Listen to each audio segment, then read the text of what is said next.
नमस्कार, मैं हूं पंकज मटपाल और आज इस वीडियो में मैं आपके कुछ और सवालों के उत्तर दूंगा। तो शुरू करते हैं ये कार्यक्रम और लेते हैं एक करके कुछ सवाल। पहला सवाल मैं ले रहा हूं जो पूछा है माही एसएम ने, और माही का सवाल यह है कि उनके पोर्टफोलियो में HDFC capital builder value fund है 1000 की, यहाँ पर वो SIP कर रहे हैं। HDFC मल्टी कैप फंड में 1000, SBI स्मॉल कैप फंड में 1500, पराग पारिक फ्लेक्सी कैप फंड में 1000 की SIP और 1 से 2 साल से चल रही हैं। और साथ ही हर महीने PPF और सुकन्या समृद्धि योजना में भी 3000 रुपीज़ माही जी इन्वेस्ट कर रहे हैं। सवाल यह है कि क्या PPF और सुकन्या समृद्धि योजना में निवेश कम करके और 2 SIP में निवेश करना बेहतर होगा और किस SIP में बेहतर रहेगा?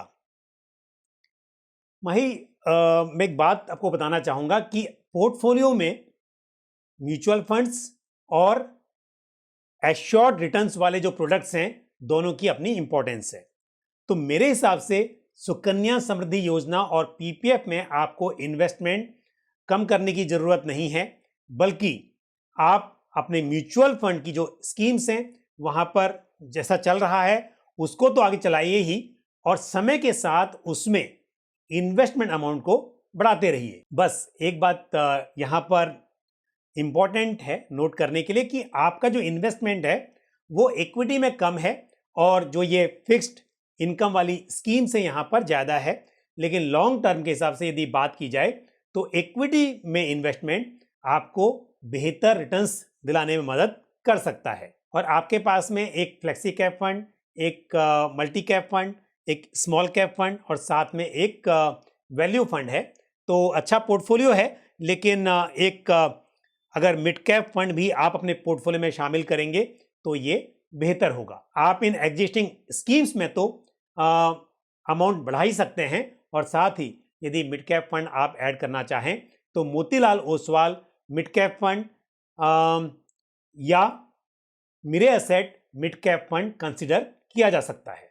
और बढ़ते हैं आगे, लेते अगला सवाल जो पूछा है तन्मय चटर्जी ने। तन्मय जी का सवाल यह है, बल्कि उन्होंने बताया है कि वो एक किसान हैं। तो तन्मय जी, बहुत खुशी हुई जानकर कि आप किसान हैं और फाइनेंस के बारे में भी जागरूक हैं और आप मेरे चैनल पर वीडियोस देखते हैं। इसके लिए बहुत बहुत आपका धन्यवाद। तो तन्मय जी का सवाल यह है कि उनकी 3 छोटी बेटी हैं, 7 साल, 2 साल और 1 साल की। और तन्मय जी, आपने पूछा है कि मुझे सेफ इन्वेस्टमेंट करना है तो क्या सुकन्या समृद्धि अकाउंट या फिर निफ्टी इंडेक्स फंड SIP कौन सा सही रहेगा? मैं कहूँगा कि आपको दोनों में इन्वेस्ट करना चाहिए। सुकन्या समृद्धि अकाउंट यहाँ पर क्योंकि रिटर्न्स गारंटीड हैं, हालांकि समय समय पर रिटर्न्स जो इंटरेस्ट है वो कम ज़्यादा होता रहता है। सरकार फ्रॉम टाइम टू टाइम इसे रिव्यू करती है, रिसेट करती है, लेकिन एक बात तय है कि रिटर्न्स जो हैं वो गारंटीड हैं। एक बार जो अनाउंस कर दिया वो आगे जब तक रिसेट नहीं होता है वो चलता रहता है। दूसरी बात, गवर्नमेंट की स्कीम है, सेफ है, तो यहाँ पर तो थोड़ा पैसा आप इन्वेस्ट जरूर कीजिए, लेकिन उसके साथ आप इक्विटी फंड्स में SIP भी कीजिए, क्योंकि SIP में लॉन्ग टर्म में अच्छे रिटर्न्स मिलने की उम्मीद रहती है, जिससे इन्फ्लेशन को बीट करने में मदद मिल सकती है। और यहाँ पर यदि आप SIP कर रहे हैं तो मैं आपको 1-2 स्कीम के नाम बताऊंगा। लंबे समय के लिए आप एक मल्टी कैप फंड में इन्वेस्ट कर सकते हैं, ICICI prudential multi cap fund या आदित्य बिरला सन लाइफ मल्टी कैप फंड, ये सही चॉइस हो सकती है। साथ ही आप एक large and mid cap fund को भी कंसिडर कर सकते हैं। Motilal Oswal large and mid cap fund यहाँ पर एक सही चॉइस है, और एक्सिस ग्रोथ अपॉर्चुनिटीज फंड ये भी कंसिडर किया जा सकता है। अब लेते हैं अगला सवाल जो पूछा है मौसमी सरकार ने। मौसमी जी ने बताया है कि उनके पास 3 म्यूचुअल फंड्स हैं। एक है SBI ब्लू चिप फंड जिसमें 5000 रुपीज़ पर मंथ वो इन्वेस्ट कर रही हैं। दूसरा है SBI इक्विटी हाइब्रिड फंड जहां पर 5000 पर मंथ इन्वेस्ट किया जा रहा है। दोनों फंड 2016 सितंबर 2016 से चल रहे हैं। 2,60,000 वन टाइम इन्वेस्ट किया है एसबीआई क्रेडिट रिस्क फंड में 2017 सितंबर में। अगस्त में एक्सिस स्मॉल कैप फंड में 2,000 पर मंथ की एसआईपी शुरू की है। साथ ही आपने बताया कि आप हाउसवाइफ हैं और आपकी एज 50 ईयर्स की है। इस फंड में आगे कंटिन्यू करें या चेंज करने की ज़रूरत है? पहली बात तो मैं कहूँगा कि आपको एसबीआई क्रेडिट रिस्क फंड से निकल जाना चाहिए, और उसकी वजह यह है कि क्रेडिट रिस्क फंड जो है वो डेट कैटेगरी का एक रिस्की फंड है। डेट कैटेगरी के जो फंड्स होते हैं, जो डेट ओरिएंटेड फंड्स होते हैं, उनका इन्वेस्टमेंट गवर्नमेंट या प्राइवेट बॉन्ड्स या गवर्नमेंट सिक्योरिटीज़ इस तरह के पेपर्स में होता है, इस तरह के डेट इंस्ट्रूमेंट में होता है। लेकिन जो क्रेडिट रिस्क फंड है, इसका जो इन्वेस्टमेंट है वो भी डेट इंस्ट्रूमेंट में होगा, लेकिन जिन डेट इंस्ट्रूमेंट की क्रेडिट रेटिंग थोड़ी अच्छी नहीं है, यानी कि टॉप रेटेड जो डेट इंस्ट्रूमेंट्स हैं वहाँ ना होकर, बल्कि जो थोड़े नीचे के क्रेडिट रेटिंग वाले डेट इंस्ट्रूमेंट्स हैं वहाँ पर इन्वेस्टमेंट होता है। तो यानी कि यहाँ पर रिस्क दूसरे डेट ओरिएंटेड फंड्स के मुकाबले ज़्यादा रहता है।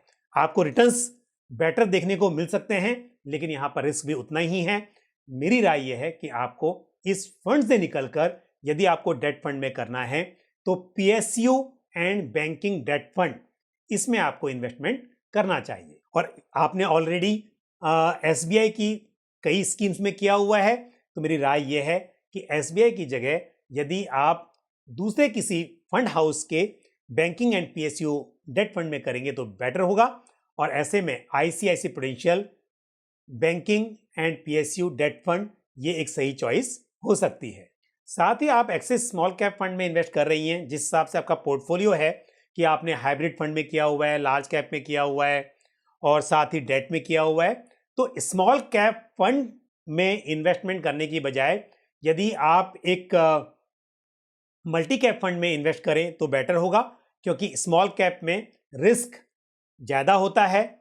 और या फिर आप कम से कम एक मिड कैप फंड में करें तो वो सही रहेगा। तो एक्सिस स्मॉल कैप फंड की जगह मेरे हिसाब से यदि आप एक्सिस ग्रोथ अपॉर्चुनिटीज फंड में एसआईपी करें तो वो एक बेटर चॉइस मानी जा सकती है, क्योंकि एक्सिस ग्रोथ अपॉर्चुनिटीज फंड एक large and mid cap fund है। और या फिर आप ICICI prudential multi cap fund या Nippon India multi cap fund में इन्वेस्ट करें, ताकि आपका investment large cap, mid cap और स्मॉल कैप सभी तरह के मार्केट कैप वाले स्टॉक्स में हो सके।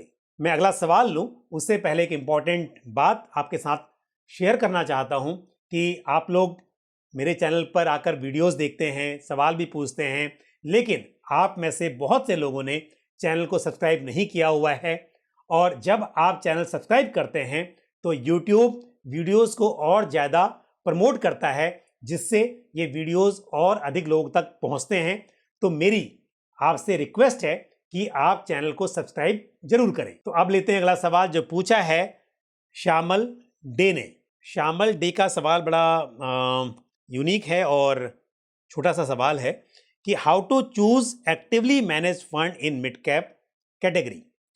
तो श्यामल डे जी, आपको यदि कोई एक्टिवली मैनेज फंड लेना है तो आप उसका पोर्टफोलियो चेक कीजिए।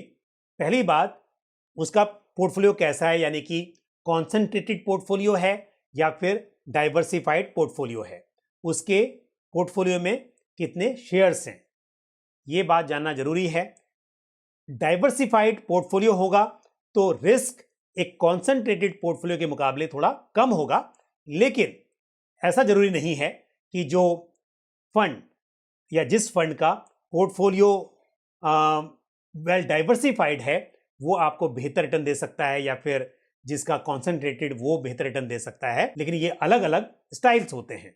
दूसरी बात, क्योंकि किसी भी मिड कैप फंड में मिनिमम 65% ऑफ टोटल असेट, यानी कि उस फंड का जो टोटल असेट है उसका minimum 65% allocation mid cap shares में करना है।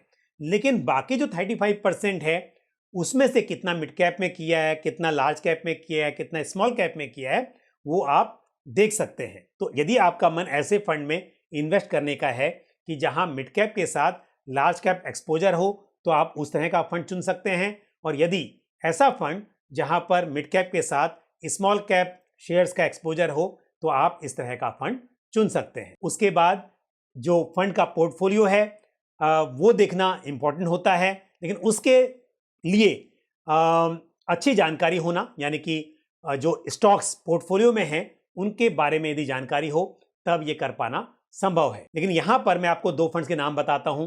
एक है Motilal Oswal mid cap fund. इस फंड का जो पोर्टफोलियो है वो काफी कॉन्सेंट्रेटेड है, लेकिन फंड की परफॉर्मेंस अच्छी है और निकेत साहा इस फंड को मैनेज करते हैं और ये अपने आप में एक अच्छा फंड है। साथ ही यदि आप चाहते हैं कि एक ऐसा फंड जहां पर पोर्टफोलियो डाइवर्सिफाइड हो, तो Tata mid cap growth fund या फिर Mire asset mid cap fund consider किया जा सकता है। अब लेते हैं अगला सवाल जो पूछा है देवव्रता दास ने। देवव्रता जी ने बताया कि वो इंडियन आर्मी में हैं। तो बहुत खुशी की बात है कि आज इस शो में एक सवाल किसान ने पूछा और एक जवान ने पूछा, तो ये आज जय जवान और जय किसान वाली बात हो गई। तो देवव्रता जी जानना चाहते हैं कि यदि उन्हें म्यूचुअल फंड में SIP करनी है तो किस प्लेटफॉर्म से करनी चाहिए। देवव्रता जी, यदि आप किसी म्यूचुअल फंड डिस्ट्रीब्यूटर के जरिए इन्वेस्टमेंट नहीं करना चाहते हैं, डायरेक्ट करना चाहते हैं, तो जिस फंड में करना चाहते हैं आप उस फंड हाउस के ऐप से इन्वेस्टमेंट कर सकते हैं। उसके अलावा म्यूचुअल फंड के रजिस्ट्रार होते हैं कैम्स या कार्बी। तो जिस फंड में आप करना चाहते हैं उसका जो भी रजिस्ट्रार है, या तो कैम्स होगा, तो कैम्स का ऐप है माई कैम्स के नाम से, मोबाइल ऐप है। और यदि आप ऐसी स्कीम में कर रहे हैं जिसका रजिस्ट्रार कार्बी है, तो के फिन कार्ड कार्बी का ऐप है, आप उसके जरिए कर सकते हैं। इसके अलावा नेशनल स्टॉक एक्सचेंज यानी कि NSE का एक ऐप है, NSE NMF2। आप इस ऐप के जरिए भी SIP की शुरुआत कर सकते हैं। और अब लेते हैं आज का आखिरी सवाल जो पूछा है शिल्पी बर्मन ने।